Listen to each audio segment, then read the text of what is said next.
नमस्कार। बिहार पशु विज्ञान विश्वविद्यालय के YouTube चैनल पर आप सभी का ढेरों स्वागत है। हमारे दर्शक जो किसान और पशुपालक वर्ग के लोग हैं वो हमसे जुड़ते हैं, YouTube पर जो फीडबैक देते हैं उस तर्ज पे हम चाहते हैं कि अपने वीडियो कंटेंट को और सुदृढ़ करें और उसे बेहतर बनाएं। इसी क्रम में हमने विश्वविद्यालय में डेवलप किया है एक नया डिजिटल मूक स्टूडियो, और ये जो शूटिंग और ये जो वीडियो आप देख रहे हैं ये आज पहला वीडियो है जो इस स्टूडियो के मार्फत से शूटिंग हो रही है। हमारे साथ आज विशेष मेहमान के तौर पर यहाँ पे उपस्थित हैं विश्वविद्यालय के निदेशक प्रसार शिक्षा डॉक्टर निर्मल सिंह दहिया। डॉक्टर दहिया साहब का आज यहाँ होना इसलिए बेहद महत्वपूर्ण है क्योंकि इनका जो विभाग है, जो निदेशालय है प्रसार शिक्षा, ये पशुपालक और पशुपालन के तमाम विषयों और ज्ञान को लेकर लोगों तक जाते हैं। जो कहा जाता है कि लैब टू लैंड की जो यात्रा है, इस यात्रा को सुगम और सरल बनाने में प्रसार शिक्षा निदेशालय का बहुत ही महत्वपूर्ण योगदान होता है। तो चलिए हम स्वागत करते हैं। बहुत बहुत स्वागत है सर आपका हमारे खास पॉडकास्ट में। और दहिया सर, हम ये जानना चाहेंगे कि प्रसार शिक्षा निदेशालय जो किसी भी विश्वविद्यालय का होता है उसका मुख्य काम क्या होता है?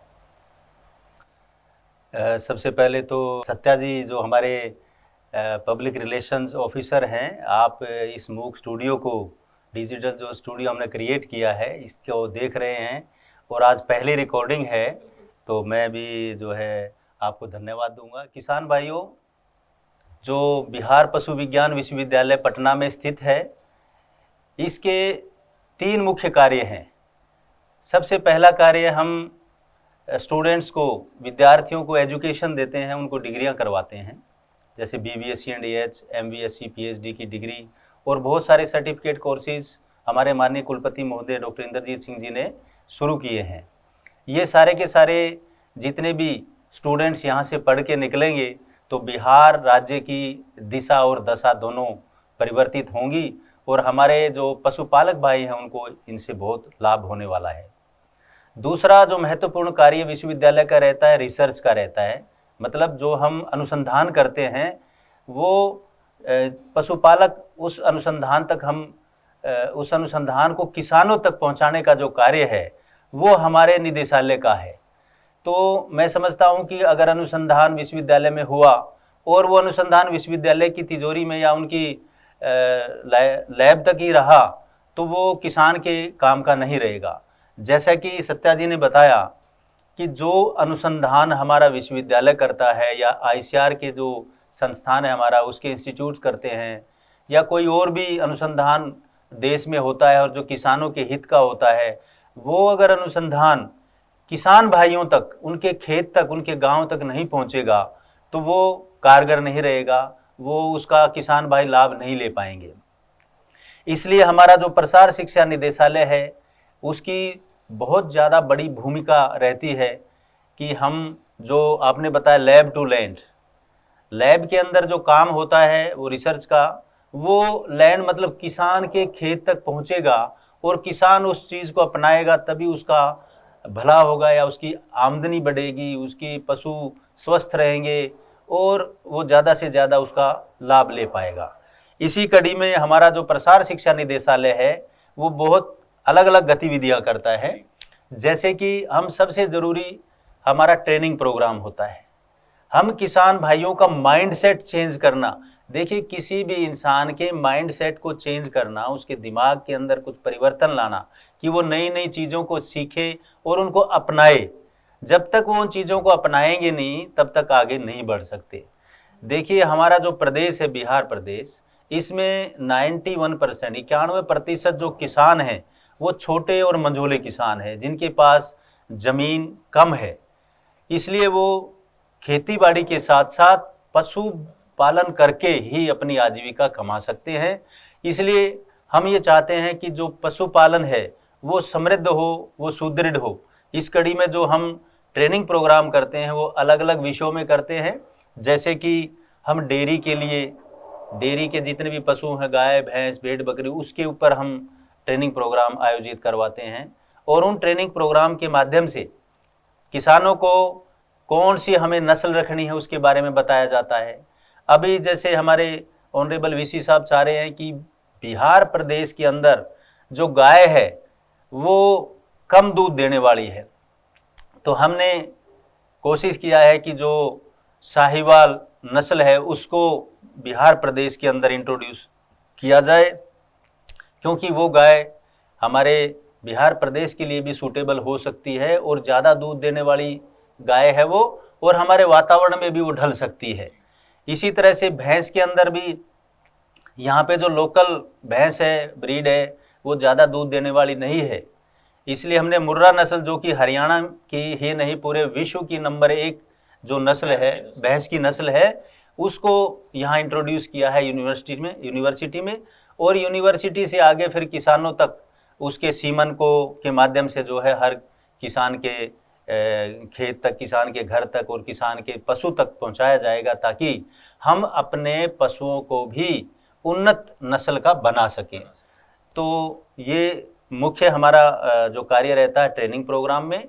इसके साथ साथ हम उसके मैनेजमेंट के बारे में भी बताते हैं कि भी कैसे हम गर्मी में, सर्दी में, बरसात में, या यहाँ पे नदियाँ हैं, पानी ज़्यादा रहता है, तो बाढ़ की स्थिति में भी हम पशुपालन कैसे किया जा सके। सर, अमूमन ये देखा गया है कि हमारे जितने भी सोशल नेटवर्किंग प्लेटफॉर्म्स है उसमें हमारे पशुपालक भाई, किसान भाई और अधिकांश युवा वर्ग के लोग ये पूछते रहते हैं कि हम ट्रेनिंग कैसे लें, आखिर आप ट्रेनिंग कैसे कराते हैं, उसका समय क्या निर्धारित होता है और क्या प्रक्रियाएं होती है, ये तमाम चीज़ों के बारे में थोड़ा जानकारी देंगे।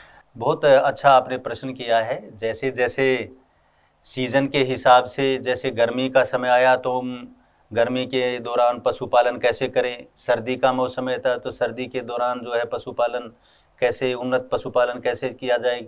पशुओं को ज़्यादा सर्दी में, या जैसे अभी गर्मी का सीज़न चल रहा है तो ज़्यादा गर्मी से पशुओं को कैसे हम बचा सकते हैं और ताकि उनका उत्पादन प्रभावित ना हो। तो ऐसे हम 2 दिन का, 5 दिन का, 7 दिन का जो है ट्रेनिंग प्रोग्राम किसान की आवश्यकता के हिसाब तक अपने डायरेक्टरेट पे करवाते हैं। दूसरा, हमारा कृषि विज्ञान केंद्र जम्मू ज़िले के अंदर स्थित है, वहाँ पे भी हमारे जो वैज्ञानिक हैं समय समय पे वो भी ट्रेनिंग प्रोग्राम आयोजित करते रहते हैं। सर, ये ट्रेनिंग के बारे में किसानों को पता कैसे चलेगा, आखिर वो क्या मैकेनिज्म होता है? देखिए, हम लोग हमारे बहुत सारे कृषि विज्ञान केंद्र यहाँ पे हर ज़िले के अंदर कार्यरत हैं, तो हमने सभी कृषि विज्ञान केंद्र के जो भी प्रभारी अधिकारी हैं उनको जो है सूचित किया हुआ है कि जब जब भी आपको जैसी भी आवश्यकता हो आप हमारे को सूचित करें, और हम जो है डायरेक्टरेट में और उनके कृषि विज्ञान केंद्र पे भी हम अपने वैज्ञानिकों को भेजकर पशुपालन संबंधी ट्रेनिंग जो है करवाते रहते हैं। मतलब जो भी किसान पशुपालक ट्रेनिंग लेना चाहते हैं वो अपने जिले से संबंधित केवीके में अगर जाके पता करें तो उन्हें ये जानकारी प्राप्त हो जाएगी। बिल्कुल, कहाँ पे कैसे क्या ट्रेनिंग हो रही है। जी जी जी। सर, मुर्गी पालन की ट्रेनिंग को लेकर अक्सर सवाल पूछे जाते हैं, क्या ये क्षेत्र किस तरह से कार्य कर रहा है और क्यों इतनी जागरूकता है लोगों को मुर्गी पालन की ओर? देखिए, बिहार जो स्टेट है इसमें जैसे हमने बताया कि ज़्यादातर काश्तकार छोटे हैं और वो उनकी मजले हैं, सीमांत किसान हैं। हम उनके लिए जो है ये कहते हैं कि भाई आप कमर्शियल पोल्ट्री ना करके बैकयार्ड पोल्ट्री फार्मिंग की तरफ जाएं। बैकयार्ड पोल्ट्री फार्मिंग का मतलब ये है कि किसान 20 से 30 पशु जो मुर्गियां रखें, और वो मुर्गियां भी आप देसी जो ब्रीड है, देसी नस्ल की मुर्गियां रखें, क्योंकि वो हमारे वातावरण के हिसाब से अनुकूल हैं। वो गर्मी सर्दी का प्रभाव ज़्यादा नहीं होता है और वो इतना अंडा उत्पादन हो जाता है उनसे ताकि घर की प्रोटीन की आवश्यकता पूरी हो जाती है। हम ये बताना चाहेंगे कि वो कहते हैं ना कि पहला सुख निरोगी काया। अगर आप रोजाना अपने खाने के अंदर अपने परिवार के सदस्यों को रोजाना एनिमल प्रोटीन का सोर्स अंडे के रूप में अगर आप देंगे तो वो बहुत ही अच्छी चीज़ है। उसके साथ साथ आप दूध भी एक प्रोटीन का, एनिमल प्रोटीन का सोर्स है। तो एक किसी भी इंसान की जो डाइट है उसको संतुलित करने के लिए एनिमल प्रोटीन और वेजिटेबल प्रोटीन दोनों की आवश्यकता होती है। वेजिटेबल प्रोटीन तो किसानों को अपने खेत में जो भी उत्पाद होता है, जो भी दालें हैं, उनसे उनको वेजिटेबल प्रोटीन मिल जाता है। सबसे बड़ी समस्या होती है एनिमल प्रोटीन की। एनिमल प्रोटीन सोर्स या तो जो वेजिटेरियन लोग हैं उनके लिए तो दूध सबसे अच्छा है, और साथ में अंडा। अंडे के लिए भी ये धारणा रहती है कि ये वेजिटेरियन है या नॉन वेजिटेरियन है। लेकिन मैं बीइंग एन एक्सपर्ट ये कहना चाहूँगा कि जो अंडा मेल फीमेल के मिलने से आता है वो तो होता है नॉन वेजिटेरियन, और जो अंडा मार्केट में आपको मिलता है वो जो है अनफर्टिलाइज्ड होता है। मुर्गियों को हम संतुलित आहार खिलाते हैं, वो अंडे देती हैं, इसका मतलब उसमें जो मेल है उसका अंश नहीं है, इसलिए वो जो अंडा पैदा होता है हम उसको वेजिटेरियन श्रेणी में मानते हैं। ये बात है। तो अभी सर प्रसार निदेशालय के कौन से वो मुख्य कार्य हैं जो लोगों के द्वारा काफ़ी सराहा जा रहा है? देखिए, बहुत अच्छा आपने प्रश्न किया है। ट्रेनिंग के साथ साथ ट्रेनिंग भी दो तरह की होती है हमारी। ऑन कैंपस ट्रेनिंग होती है, एक ऑफ कैंपस होती है। ऑन कैंपस ट्रेनिंग में हम किसान भाइयों को अपने विश्वविद्यालय में बुलाते हैं, अपने डायरेक्टरेट में ट्रेनिंग करते हैं, और हमारा जो विश्वविद्यालय का फार्म है, चाहे पोल्ट्री फार्म है, चाहे डेयरी फार्म है, चाहे गोट फार्म है, उनका हम भ्रमण करवाते हैं, ताकि वो कहते हैं ना कि learning by doing and seeing is believing, मतलब देख के आदमी का विश्वास ज़्यादा होता है। तो हम जब किसानों को यहाँ लेके आते हैं, उनको बताते हैं कि भाई मुर्रा भैंस ऐसी होती है, तो उसके दिमाग में आता है हाँ भाई मुर्रा अच्छी तो है, लेकिन वो होती कैसी है। तो हमने अभी हरियाणा से कुछ मुर्रा नस्ल की भैंस हम लेके आए हैं विश्वविद्यालय में, और वो आगे आने वाले समय में और भी कुछ लेके आएंगे और उनको आगे बढ़ाएंगे। तो वो हम किसानों को ट्रेनिंग देने के बाद उनको फार्म का विजिट कराते हैं और उनको दिखाते हैं कि मुर्रा नस्ल ऐसी होती है, उसके सींग मुड़े हुए होते हैं, दूध भी प्रोडक्शन ज़्यादा होता है। तो ये हमारा प्रमुख कार्य ट्रेनिंग का हो गया। इसके साथ साथ विश्वविद्यालय के अंदर जो हमारा प्रसार शिक्षा निदेशालय है वो ट्रांसफ़र ऑफ टेक्नोलॉजी करता है। जो भी रिसर्च की हमारी फाइंडिंग्स हैं वो किसान के खेत तक लेके जाते हैं। उसमें हम दो तरीके से करते हैं। एक तो FLD लगाते हैं हम, front line demonstrations. Front line demonstration हमारे कृषि विज्ञान केंद्र जो जमुई के अंदर है और दूसरे जितने कृषि विज्ञान केंद्र हमारे स्टेट के अंदर कार्यरत हैं, चाहे वो दो हमारे विश्वविद्यालय अलग हैं, जैसे सबौर के अंदर जो विश्वविद्यालय है BAU, दूसरा हमारा समस्तीपुर में जो हाँ तो जो सेंट्रल एग्रीकल्चर यूनिवर्सिटी है, उनके कृषि विज्ञान केंद्र के माध्यम से FLD फ्रंट लाइन डेमोस्ट्रेशन मतलब प्रथम पंक्ति प्रदर्शन, ये ICR जो है हमारा Indian council of agriculture research, भारतीय कृषि अनुसंधान परिषद के द्वारा ये FLD दिया जाता है। और ये जो लेटेस्ट टेक्नोलॉजी है, जो बिल्कुल ही अच्छी और नवीनतम तकनीकी होती है खेती बाड़ी की, पशुपालन की, वो कृषि विज्ञान केंद्र को हस्तांतरित की जाती है और कृषि विज्ञान केंद्र के माध्यम से हम चुनिंदा किसानों को वो टेक्नोलॉजी देते हैं। और फिर वो जैसे टेक्नोलॉजी हमने दिया, उसके बाद हम वहाँ पे फील्ड डे भी ऑर्गेनाइज करते हैं, क्योंकि हमने डेमोस्ट्रेशन तो सपोज करो 20 किसानों को दिया, लेकिन मान लिया किसी फसल का प्रदर्शन दिया है और वो फसल अच्छी हुई है, तो हम वहाँ 100 किसानों को और बुलाएंगे, उनको दिखाएंगे देखिए हमने ये टेक्नोलॉजी, ये चीज़ हमने इन किसानों को दिया था और ये फसल हमारी आपकी जो फसल लगाते हो हर साल उससे बेहतर हुई है। तो वो लोग उस चीज़ को अपनाएंगे, फिर अडोप्ट करेंगे। सो जितना ज़्यादा अडोप्शन होगा उतना ज़्यादा हमारा प्रोडक्शन बढ़ेगा। देखिए 1947 में देश आज़ाद हुआ, उस टाइम हम शायद 33-35 करोड़ लोग थे और उस टाइम भी हमारे पास खाद्यान्न की बहुत ज़्यादा कमी थी। लेकिन 1965-66 में जो हरित क्रांति आई, वो भी ऐसे आई कि हम मैक्सिको से कुछ अच्छी किस्मों के बीज लेके आए और अपने जो देसी देश के अंदर जो किस्में थी उनको हमने क्रॉस ब्रीडिंग करके उनको सुधारा और उससे आज देश के अंदर अनाज की कोई कमी नहीं है, हमारे खाद्यान्न भरे हुए हैं, इवन सरप्लस हैं। इसी तरह से हमारे जो माननीय कुलपति महोदय हैं, उनका भी ये कहना है कि पशुओं के अंदर भी हम इसी तरह से जागृति लाएंगे कि जैसे मुर्रा नस्ल की भैंस लेके आएंगे, साहिवाल नस्ल की गाय लाएंगे हम बिहार के अंदर, और जो हमारे लोकल एनिमल्स हैं जैसे गंगा तीरी, बछौर, ये जो हमारी नस्लें हैं गाय की, इसको साहिवाल गाय की जो सीमन है उस सीमन से इंसेमिनेट करा के हम अच्छे नस्ल की साहिवाल तैयार करेंगे आने वाले समय में। इसी तरह से हम जो मुर्रा नस्ल की भैंस है उसका जो सीमन है उसको जो भी हमारी लोकल भैंस है उसके अंदर इंट्रोड्यूस करके या हम इन विट्रो फर्टिलाइजेशन करके हम हमारी जो लोकल भैंस है उसमें इम्प्रूवमेंट करेंगे। कृत्रिम गर्भाधान तकनीक जो है, कृत्रिम गर्भाधान तकनीक उसको अपना के हम जो है आगे उन्नत बढ़ेंगे। नस्ल के पशु पा सकते हैं। बिल्कुल बिल्कुल। और इसी क्रम में हमने जो है वो आपका सेक्स सीमन जो सेक्स सॉर्टेड सीमन टेक्नोलॉजी जो आई है, जिसमें ये है कि 100 में से लगभग 90-95 जो है फीमेल ही पैदा होगी। आज देखिए गाय के अंदर ये बहुत बड़ी समस्या है कि आवारा नर जो पशु है उनकी समस्या बहुत ज़्यादा है।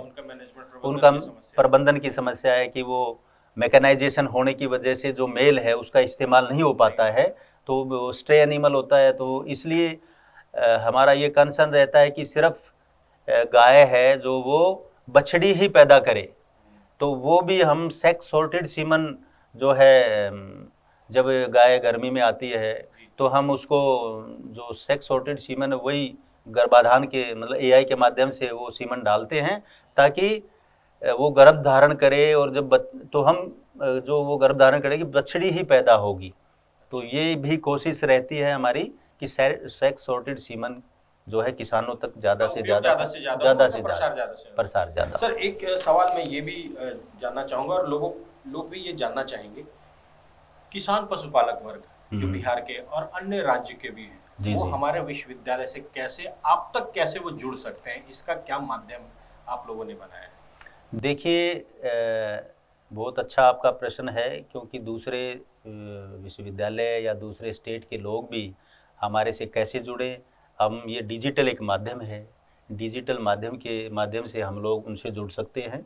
जैसे अभी आप यूट्यूब के माध्यम से हमने ये, जैसे आपने अभी अपने डिजिटल जो प्लेटफॉर्म तैयार किया है मूक स्टूडियो, इसके माध्यम से हमारे सभी वैज्ञानिक जो है अपने डिफरेंट सब्जेक्ट मैटर पे जो है वीडियोस तैयार करेंगे, और जो है वो दूसरे हमारे माध्यम जो डिजिटल माध्यम है उन पे हम अपलोड करके, और उससे दूसरे जो स्टेट के लोग हैं, अगर किसान चाहे तो अपने कमेंट लिख सकते हैं, अपने समस्या को लिख सकते हैं कमेंट में, और हम उसके जवाब हमारे वीडियोस में दे हमारे जो वैज्ञानिक है, जो विषय विशेषज्ञ हैं, जिस सब्जेक्ट के भी क्वेश्चन होगा वो उस पे उसका जवाब चला जाएगा। किसान समाधान और व्हाट्सएप की जो बात है, यस बहुत बढ़िया आपने सवाल पूछा है। देखिए हम बहुत समय से हमारा जो विश्वविद्यालय है और पर्टिकुलरली हमारा निदेशालय है वो ई किसान समाधान करके एक डिजिटल प्लेटफॉर्म है, जिससे किसान भाई डायरेक्ट क्वेश्चन भी कर सकते हैं और वो वीडियो भी अपलोड करते हैं। और अच्छा, मतलब वो व्हाट्सएप ग्रुप है? यस, वो एक व्हाट्सएप ग्रुप है ई किसान समाधान, उसमें किसान जुड़ जाते हैं। उसके लिए आप लोगों ने लिंक जारी किया है? यस, उसके लिए लिंक जारी किया है। वो लिंक हम भी अपने इस वीडियो के डिस्क्रिप्शन में हम डाल देंगे जी, ताकि लोग उससे जुड़ जाएं। और क्या होता है इसमें डॉक्टर साहब, किसान अपने जो समस्या है उसके वीडियो करके उसमें डालते हैं व्हाट्सएप। उसके बाद की आगे की प्रक्रिया क्या है? देखिए जैसे कोई किसान है, उसका कोई भी पशु बीमार है तो उसका वीडियो अपलोड कर देगा, तो वो वीडियो हम हमारे एक्सपर्ट मौजूद रहते हैं वहीं पे ग्रुप में हमारे एक्सपर्ट भी जुड़े हुए हैं, और उस ग्रुप में लगभग 1000 किसान हमारे अभी जुड़े हुए हैं। 1000 किसान डायरेक्ट वो उनसे और वार्ता कर सकते हैं, और तुरंत हमारे जो वैज्ञानिक हैं वो उसका समाधान बता देते हैं, जो मेडिसिन देनी है या जो भी उपचार है उसका वो बता देते हैं।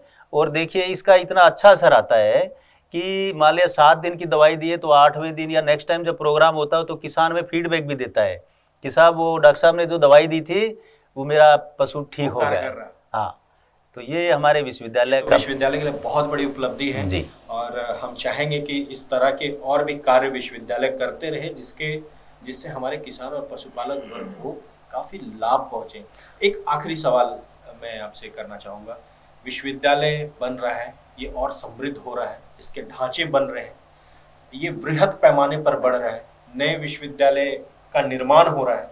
आने वाले समय में प्रसार शिक्षा निदेशालय में क्या कुछ विकास गतिविधियां देखने को मिलेगी, और क्या कुछ किसान और पशुपालक भाई को इस विश्वविद्यालय में देखने और समझने को मिलेगा?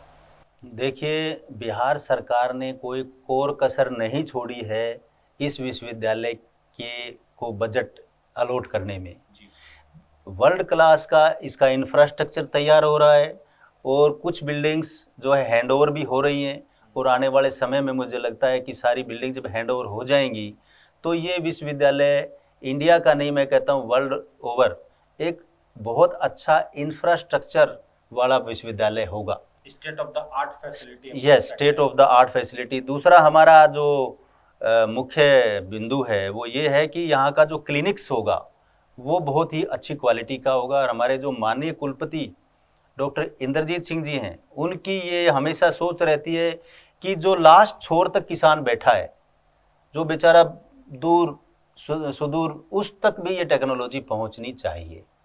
इसके लिए भी हमारे पास एक कृषि ज्ञान वाहन है जिस पे हमारे बहुत सारे इक्विपमेंट्स भी लगे हुए हैं, ताकि वो किसान के खेत तक जाके भी उसकी जांच कर सकता है पशु की।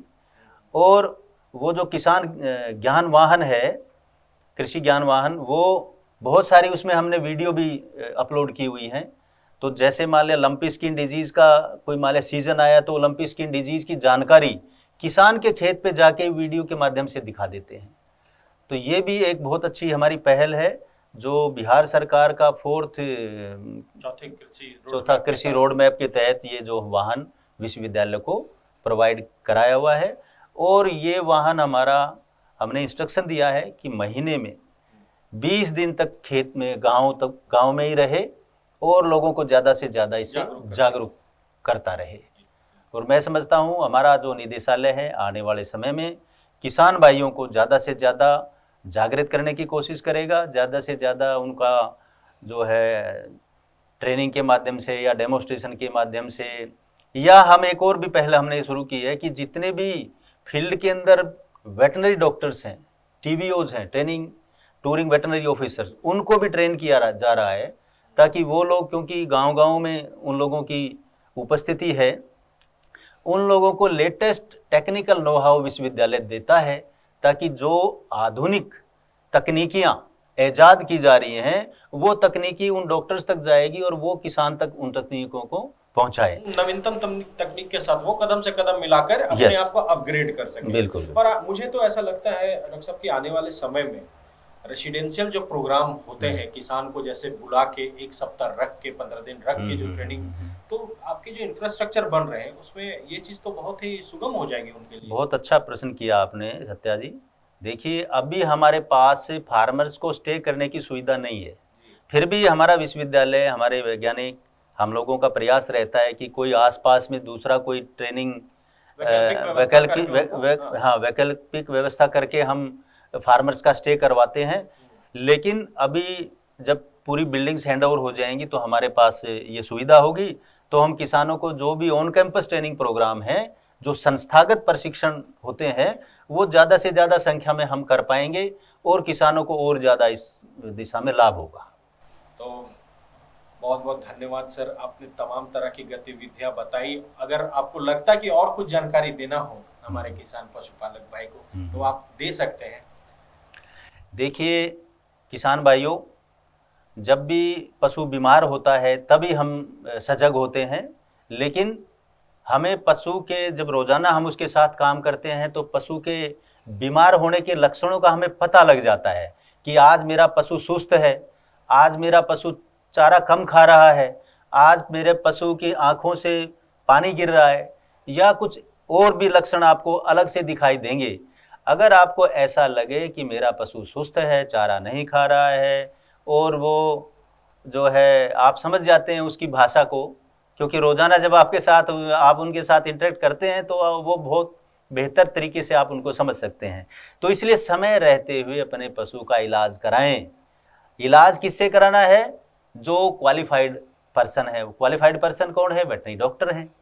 तो इसलिए कोई झोला छाप है उसके चक्कर में ना पड़े, आप ज़रूर जो टेक्निकल पर्सन उसको हैंडल करने वाले वेटनरी डॉक्टर्स हैं या हमारे वैज्ञानिक लोग हैं, उनसे सलाह लेके करें।